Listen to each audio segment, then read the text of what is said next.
près de 6 ans d'attentat. Le mercredi 6 septembre prochain, le procès des attentats du 13 novembre 2015 va s'ouvrir à la cour d'assises de Paris. Pendant 9 mois, les juges vont écouter des centaines de témoignages sur cette soirée funeste, qui a coûté la vie à 130 personnes au Bataclan, sur les terrasses parisiennes et au Stade de France. En tout, 1800 parties civiles, 330 avocats, des centaines de journalistes, des policiers et 14 accusés vont se retrouver dans une salle construite spécialement pour ce procès. À la barre, François Hollande va lui aussi témoigner. Et retrouver Salah Abdeslam, l'unique terroriste du 13 novembre encore en vie. Dans les colonnes du Parisien Magazine, celui qui était alors président de la République explique se préparer à un moment assez lourd. D'une certaine façon, je les ai déjà jugés, lui et ses compagnons terroristes, puisque j'ai mené le combat contre eux, continue l'ex-chef de l'État, qui assure que l'émotion sera surtout très forte pour les parties civiles, qui ont besoin d'avoir des réponses à leurs questions.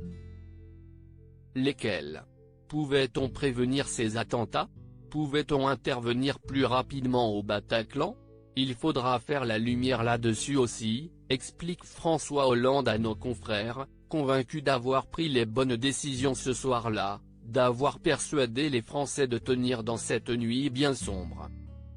6 ans après, l'ancien président de la République, cité par l'association de Victim Life for Paris, devra répondre aux questions des juges le 10 novembre prochain.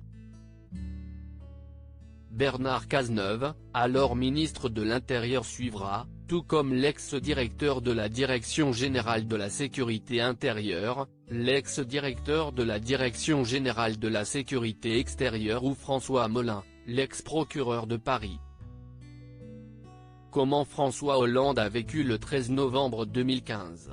Un moment d'histoire pour François Hollande, qui expliquait au point comment il avait réagi pendant le 13 novembre 2015.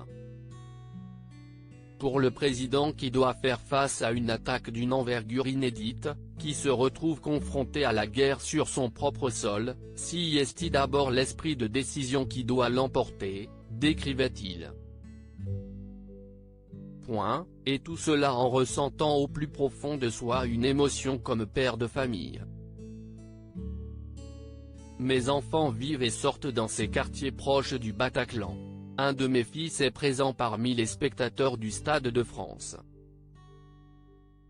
Présent au match de football, François Hollande a quitté l'enceinte sportive pour se rendre près de la salle de concert, où il a rencontré les rescapés à mesure qu'ils sortent de la salle. Je les ai vus hagards, titubants, s'embrassant, s'étreignant de douleur.